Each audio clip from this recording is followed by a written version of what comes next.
atheists, agnostics, long-haired weirdos, short-haired weirdos, vandals, hooligans. The government, hug the government, love the government, hug the government, love the government, hug the government. Welcome to The Politics Guys, a place for bipartisan, rational, and civil debate on American politics and policy. I'm political scientist Michael Baranowski. I'm joined today by my conservative counterpart, Cleveland area attorney and defender of freedom, Jay Carson. Hey, good morning, Mike. Hey, Jay. So as I said during the weekend show, there were a number of things I really wanted to get to. And one of them that I've been following fairly closely for a while is actually a continuation of something you and I talked about the last time we were on a few weeks back. And that's that congressional testimony of the presidents of Penn, MIT, and Harvard, right, where they all gave those awful answers to Elise Stefanik's question about whether calling for genocide would violate their institution's rules on bullying and harassment. And, of course, in the wake of that testimony and all the uproar, well, Penn's president, Liz McGill, she resigned, and then Stefanik said, 1 down, 2 to go. And now MIT's president, that's Sally Kornbluth, she seems to be pretty secure, no imminent danger there. But the picture is really different for Harvard's president, Claudine Gay, and she was. You might say also she was of the three the least horrible. Yeah, I think that's fair to say. In her responses. Yeah, exactly. Yeah. And so then there were these investigations of Gay's record, and basically it was found that she committed multiple verified acts of plagiarism in her academic work. And now the people who are pushing for her removal essentially are saying, well, the president of Harvard should be held to the same standard as Harvard students when it comes to plagiarism. And Harvard's policy on this is that all paraphrased material must be acknowledged completely, something that it is incontrovertible that Gay failed to do, not just once, but on multiple occasions.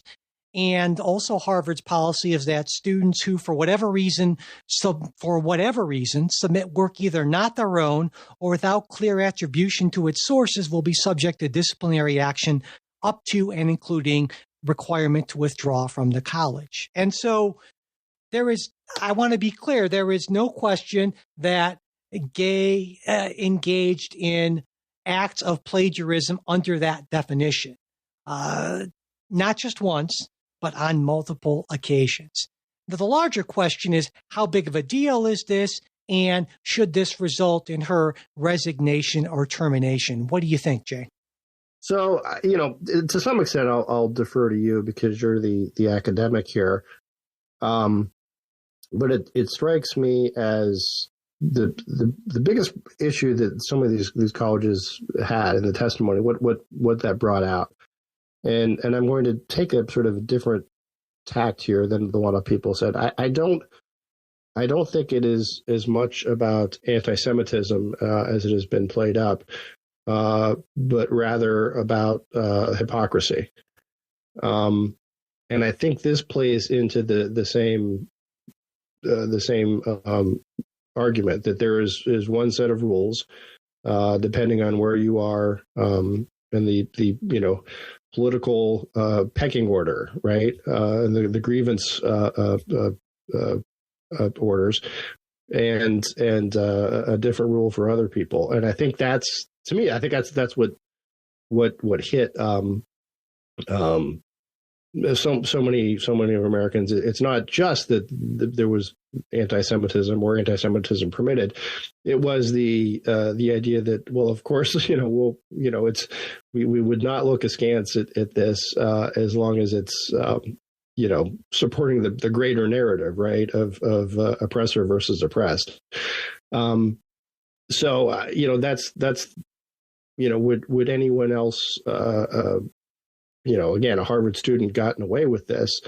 I suspect no. From what I've read, and I have not compared, what she's written with what others have written, because my God, who'd want to do that? But as I understand it, it is fairly significant, sort of cut and paste type job stuff, not just, I'm paraphrasing what another scholar did and not giving proper attribution.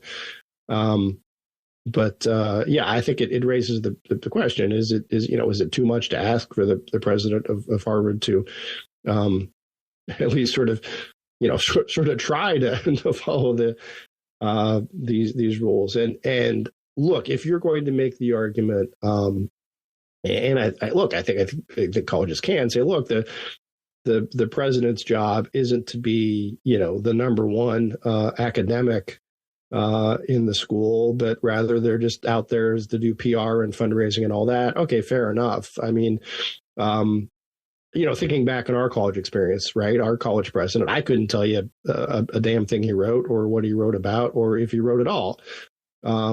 He was more just the nice guy who went out and schmoozed alumni for money. So look, if you're going to define the job as that's what it is, okay.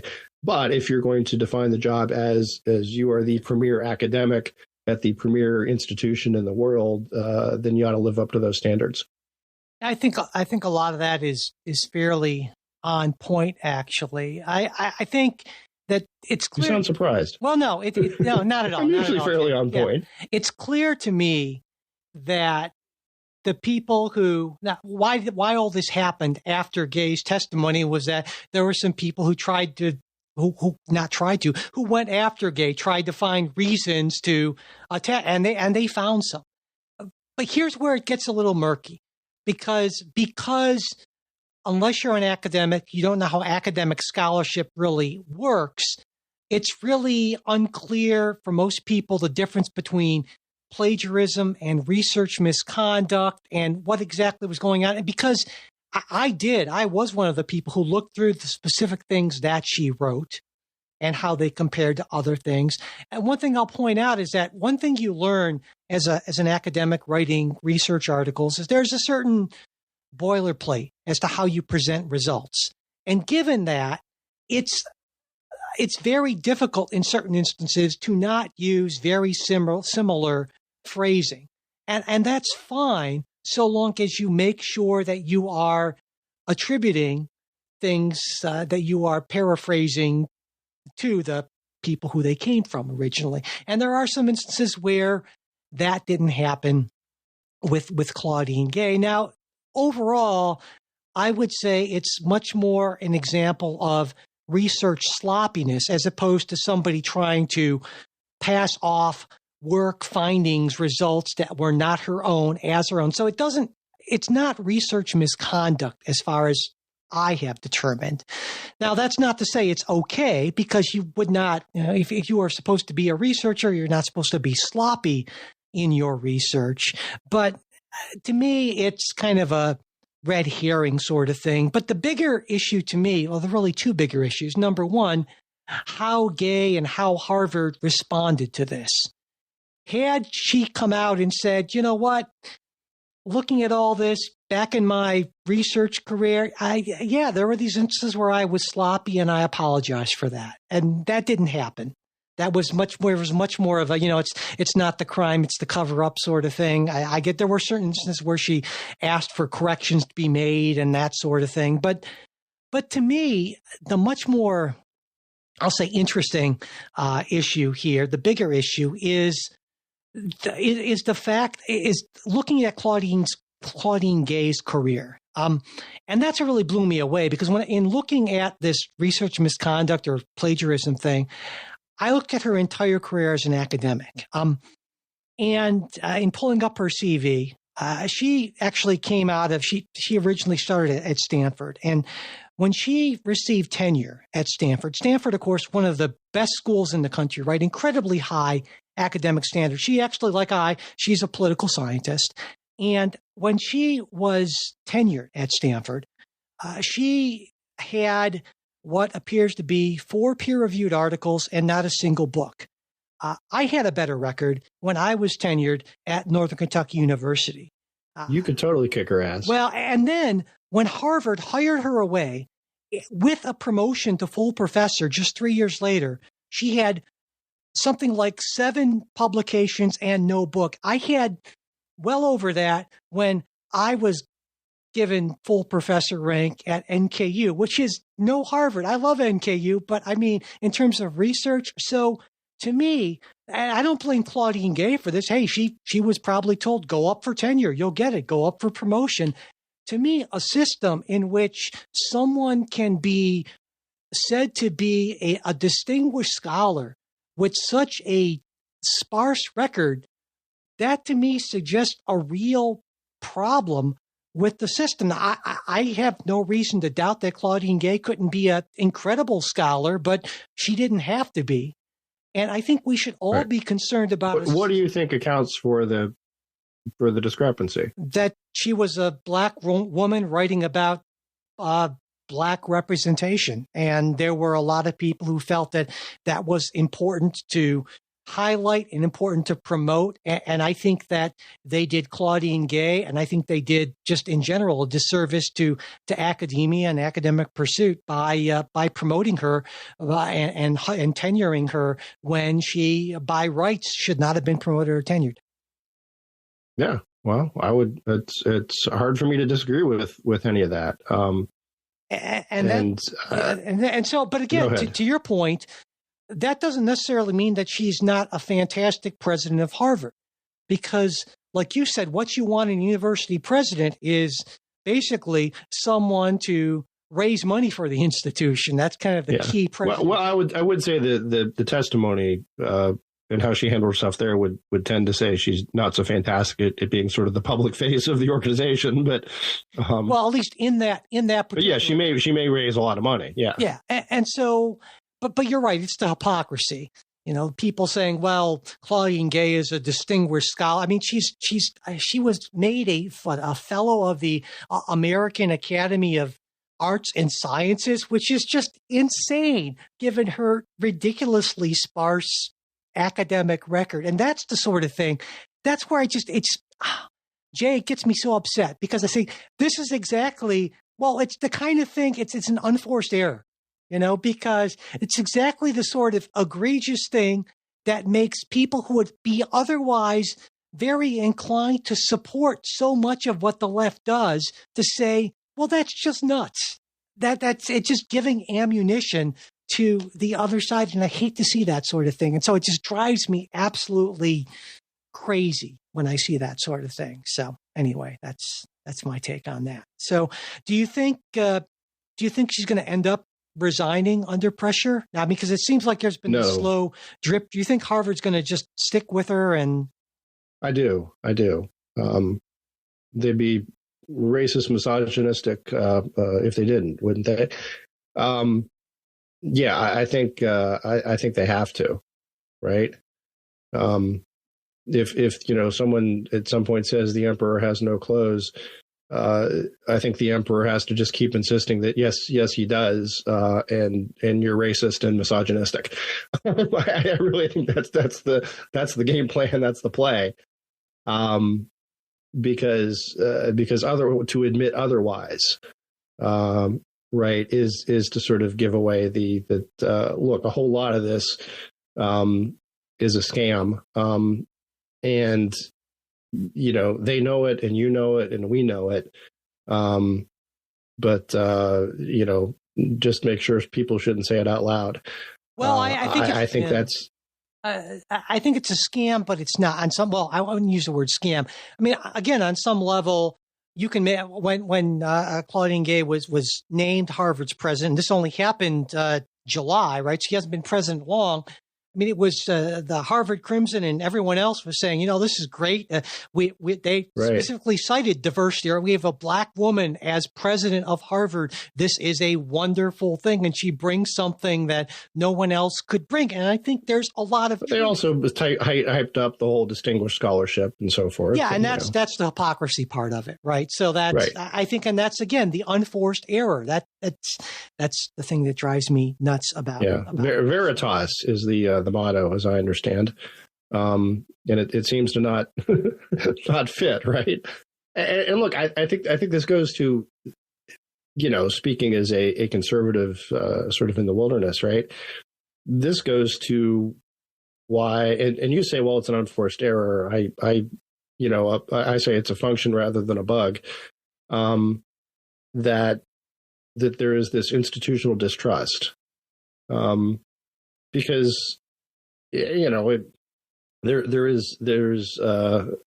anytime someone says, oh well, obviously they're the expert, they're the distinguished scholar. Well, why? Well, because Harvard says so, and who the hell are you to question any of this?